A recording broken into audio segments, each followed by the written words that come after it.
Letotove posadi na bregov, kaj što pomеѓу две неба умира времето.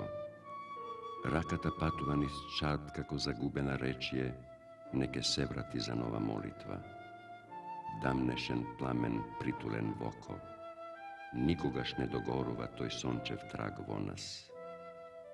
Јазикот попусто бара вистински збор, што ќе го оживи дам на мртвиот благослов. Тихо, помеѓу две неба, умира времето.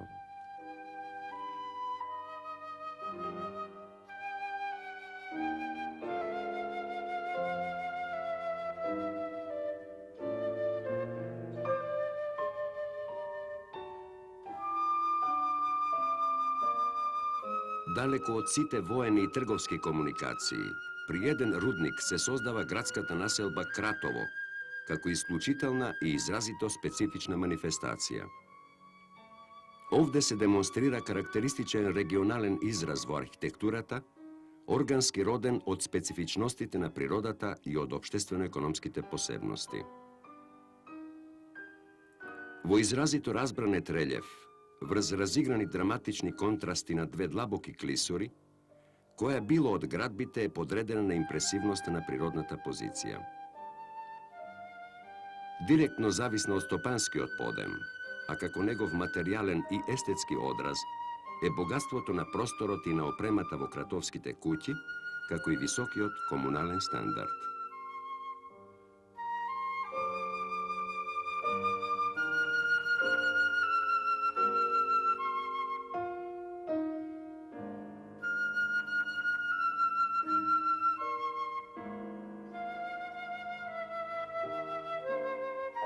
Неколку елегантни мостови, сите улици поплочени, изразито богато и естетски моделираните градски чешми на секој агол, се појави што ретко се среќаваат на друго место.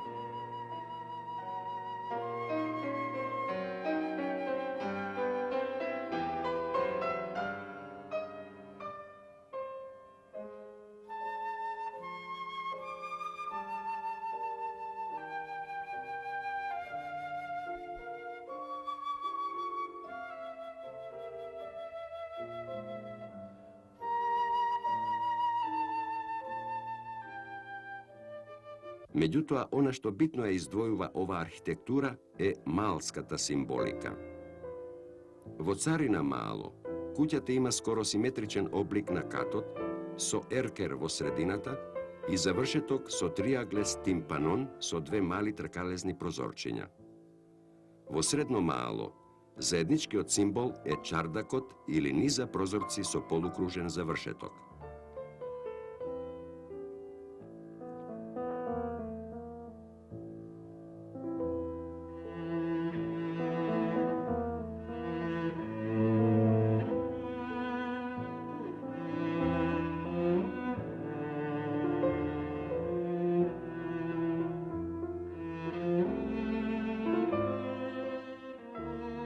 Сите градови имаат општа концепција, заеднички градски израз, но ваков символички детаљ како своја специфика има само ова градче. Кратовската куќа е поставена на жива стена, потсетува на грчките светилишта, како да израснува од почвата. Приземјето е од необработен камен, шкрилец, најчесто кршен во каменоломот, поврзан со глина, кал и хоризонтални дрвени појаси, па така личи на архаична микенска градба. А потоа израснува катот во посебна визуелна игра на фасадите.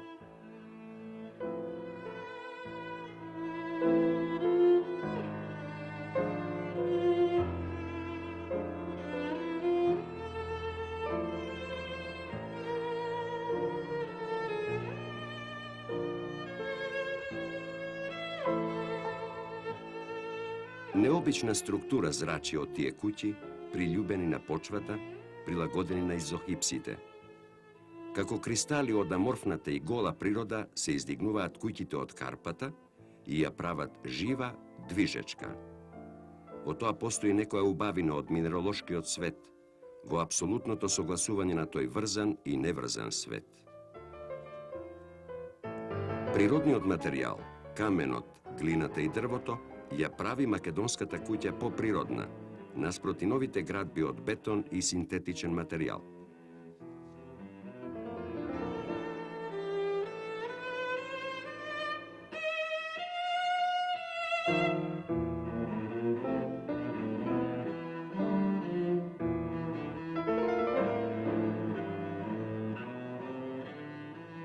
Еден писател за оваа куќа напишал: едноставно и природно, економично и рационално, и по состав и по димензии. Го заградува просторот со најразлични прегради и отвори, и го дроби и дотерува, го богати со моделации на обликувањето. Како богатство на времето, полно со совршенство на некое чудно и самостојно возбудливо стамбено изобилие и до крајност решена куќна просторност, за чие решение ние се уште сонуваме, а тоа тука постои, поттурнато од векот.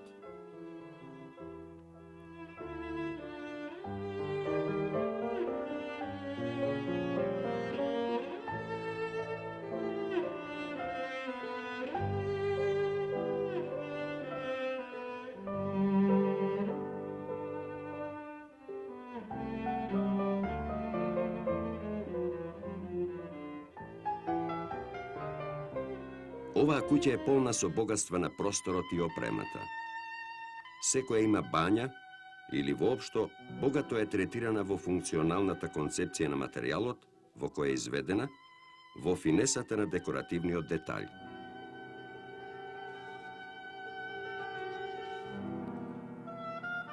Кратово било познато надалеку по префинетото казанџиско производство на покуќнина со што се полни кратовската куќа.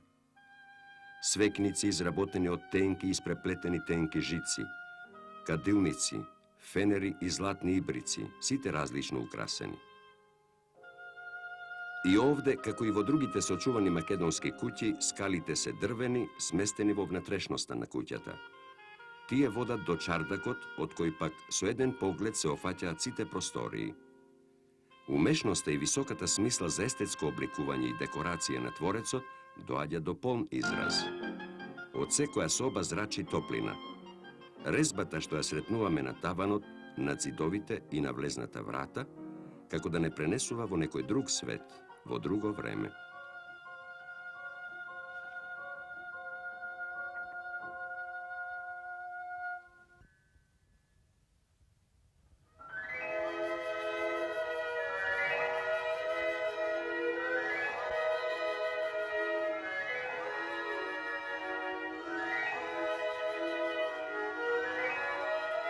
Во Кратово, работите се менуваат со времето, потребите и живеењето. Тука желбата за прилагодување е поголема од потребата за конзервација. Тука не е толку битен историзмот, колку континуитетот за живеење. Па така луѓето се многу поблиски до предметите. Тие низ нив живеат. Куќите се толку флексибилни, што можат и да се шират и да се стеснуваат, а при тоа тешко може да се каже кога се подобри и поубави. Тие се предзидуваат и преуредуваат и може да се именуваат во куќи што растат.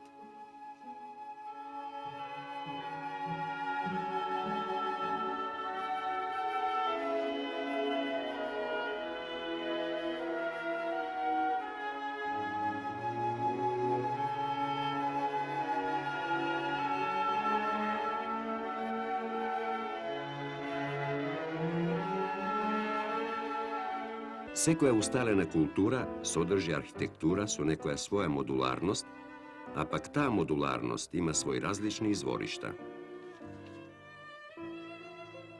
Во Стариот Рим, архитектурата била пропагандно и освојувачко средство, за со својата импозантност да помогне во освојувањето на областите и на народите.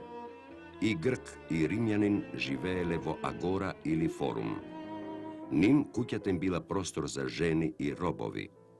Во средиштето на нивната архитектура бил јавен објект.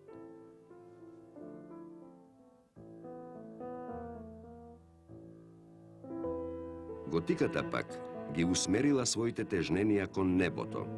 За да ги поттикне мистичните чувства кај човекот, таа влијаела и на севкупната градба.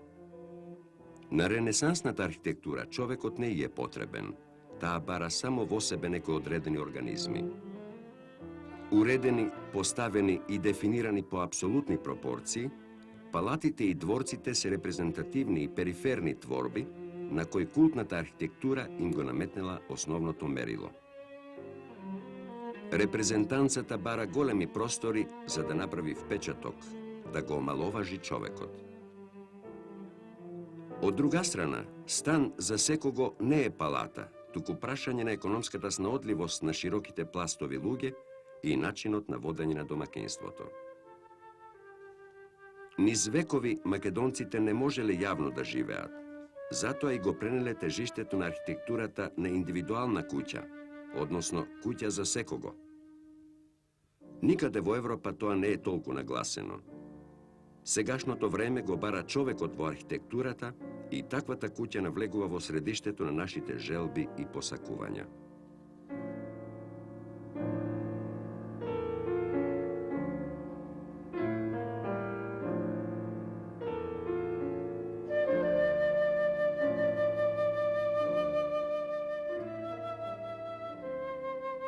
О, ведор пријателе од сништата, убавината е зачуден предел, збунет ги откривам итрините на волшебникот. Пијан од ова лудо вино на јули, мислам на твоето древно дружење со времето. Близу си до вистината, што ни изедначува со недостижното. Дали сме само млади, или убавината не пресоздава? Постои еден брег на кој што заедно стоиме и секој поход нов не сврзува посилно со него. Те пронајдов заборавено во каменот, во една густа корија што истечува во сртовите, во еден тивок збор што ќе ја зачне песната. Постои еден брег, една планина, со секој миг повторно не измислува, но само убавината пресоздава.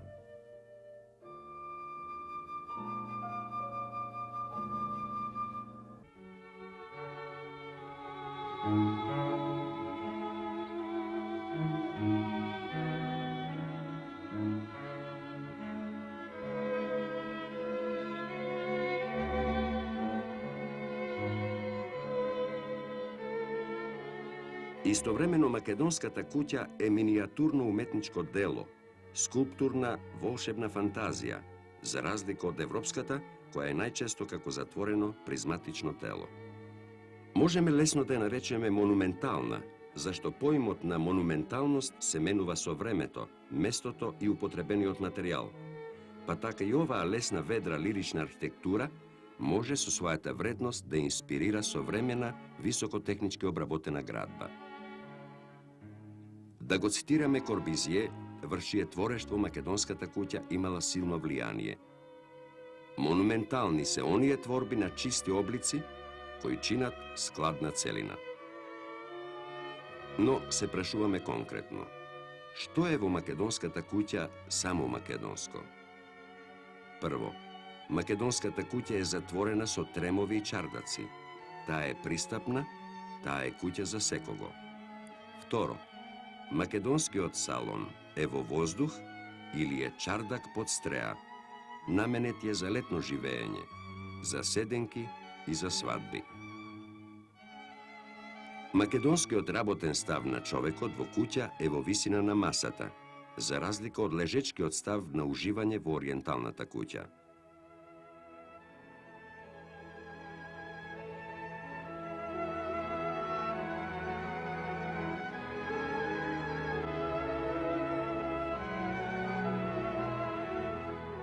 Во македонската куќа се почитува природноста и се бара складност и созвучие на врзаниот геометриски свет и на неврзаната слободна природа. Македонската особеност е да се живее на европски начин во куќата. Со векови начинот битно не е менуван, туку е прилагодуван на ориенталските диспозиции. Така, ако сакаме од ориенталската да преминеме во европска куќа, секако мораме да поминеме низ македонската куќа.